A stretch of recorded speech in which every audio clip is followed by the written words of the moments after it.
Okay, UFC 314. This is what really happened. Prelims were. This is what really happened. The prelims were kind of early, and your boy was tired. But there was a controversial stop. Danny Ige stopping Sean Woodson. I don't know what the referee was thinking, but once in a while they'll do that.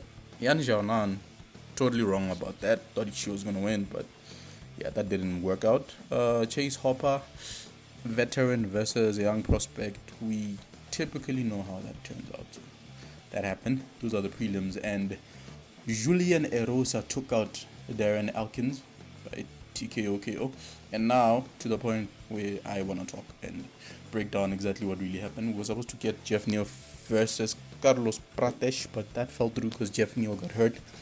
So Ian Machado Gary stepped up. Shout out. I mean, that's a ballsy move to make and fighting down, as they would call it. But he's doing it anyway. So it's Nikita Krylov and Dominic Reyes, and my goodness, the left hook, Conor McGregor-esque versus Jose Aldo, Sean O'Malley versus Aljo Sterling-esque. It was a beautiful left hook, and he just put Nikita Krylov to sleep, and he seems to have brushed off what happened with John Jones. It happened a long time ago, and it was incredible to watch. So the main card had only 2 decisions, which is pretty good in my books, because there was how many fights? It was 5 fights, so not too bad. 3 out of 5. I'll take that.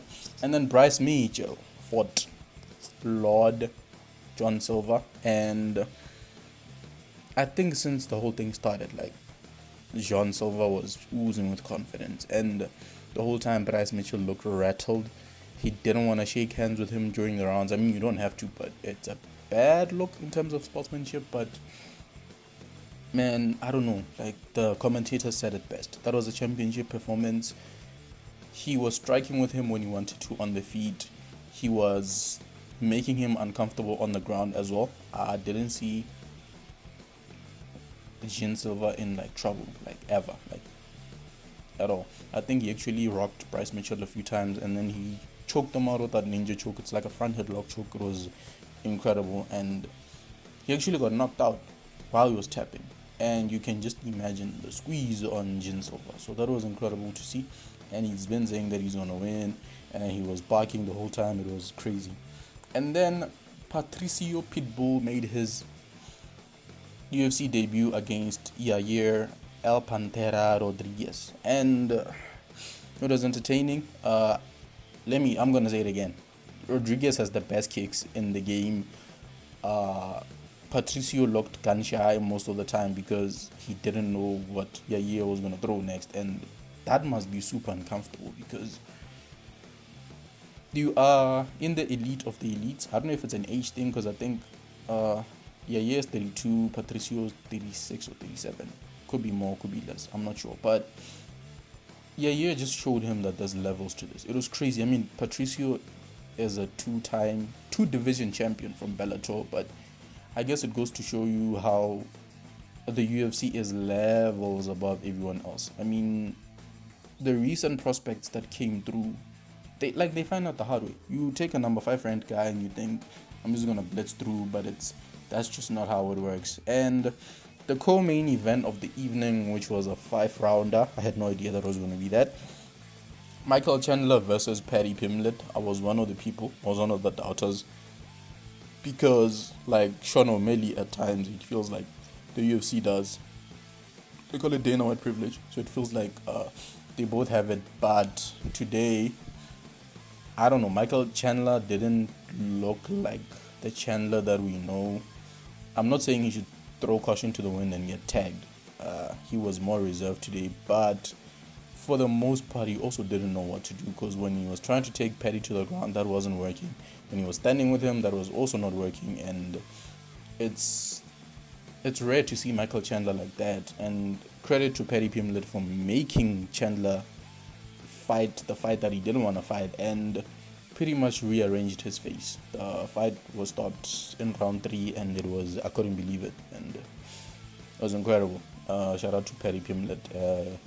He is, however, as my friend would say, getting into more shark-infested waters of the lightweight division, and I can't wait. I think he's ready. I think he can take on anyone. I mean, Chandler was what, ranked 7? I know the top 5, it's just killers there, but I still can't wait to see who he wants to fight next. I mean, he doesn't care who he fights next. That's the dog in him saying that. So, shout out Perry Pimlet. And the main event of the evening, this had me very, very nervous. I said Diego Lopez was going to win because he's just a steam train. Like, he just been steamrolling since he got in. I mean, from the Evloya fight to the Ortega fight to all the other fights that he had, and he's either won emphatically or he just proved that there's something that separates him from the rest. And it was such an emotional victory for Alexander Volkanovski because coming off 2 KOs, you are this older prospect and the young generation wants to come in and people are talking your retirement, changing of the guard and whatnot, and he looked like the old Volk in a good way. The last Volk and Holloway fight, if you've seen it, it looked like Volkanovski was in the Matrix. He could see stuff before it happens, and I got the same sense for the most part in this fight. Yes, he got tagged, but he tagged Diego so many times. Credit to Diego, his chin is insane because Volk probably threw at least 6 fight enders, and that man just kept marching forward. Even the last minute of the fight, he was yelling at Volk, and he just wanted to put crazy pace on it, and he was just throwing caution to the wind. I think he knew it was sort of over, but yeah, his cardio held up, and his championship medal held up as well. I see Diego Lopez as a future champion. This is experience that he needed. I mean, it's a 5-round fight against quote unquote the greatest of all time in the featherweight division, and yeah, must have forgot. That's all I'm gonna say about this performance. It was a great fight. It was a classic fight. It might be in the Hall of Fame one day because it was incredible. I mean, there was adversity when I think Volk got rocked a couple of times, but I mean, he just stood up and kept marching forward or got out of trouble, and his jab was beautiful. Like, it was amazing. He kept jabbing and jabbing. His 1-2s were on form. His favorite combo, the 1-2 and then finishing with a kick, it was insane. So, shout out to Volkanovski. Order in MMA has been restored, and I don't know. Tell me what you thought of the fights. What is Volk doing next? What is Diego doing next? And El Pantera was in a armbar, and I'm thinking there's no way he didn't break his arm because your arm is not supposed to contort like that. But anyway, that's just food for thought. But let me know what you thought of the event. Was it great? Are you ready for UFC 315? Like, comment, subscribe. Let me know what you want me to talk about next.